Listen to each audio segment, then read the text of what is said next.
Programang ito ay rated SPG. Striktong patnubay at gabay ng magulang ang kailangan. Maaaring may masiselang tema, lengguwahe, karahasan, sexual, horror o droga na hindi angkop sa mga bata.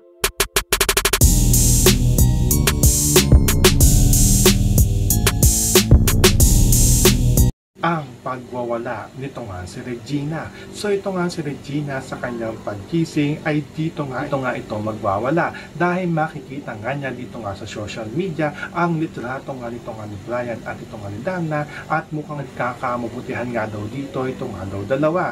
At dahil usap-usapan na nga ng mga tao at ang trending na nga dito nga sa social media ang mga litrato nito nga ni Dana at ito nga ni Brian na madalas nga daw itong magkasama ay dito na nga magwawala ito nga si Regina at maihahagis nga na dito ang kanyang telepono at nung pagkahagis nga ng kanyang telepono ay dito na nga sumakit ang kanyang ulo at isa-isa nga dito lumalabas ang mga ahas dito nga sa kanyang ulo at hindi nga na ito napapansin. So pakakaabangan nga natin dito ang pagwawala nito nga ni Regina dahil nagseselos nga ito. Yan ang ating mga pakakatutukan at pakakaabangan dito nga lang sa Darna.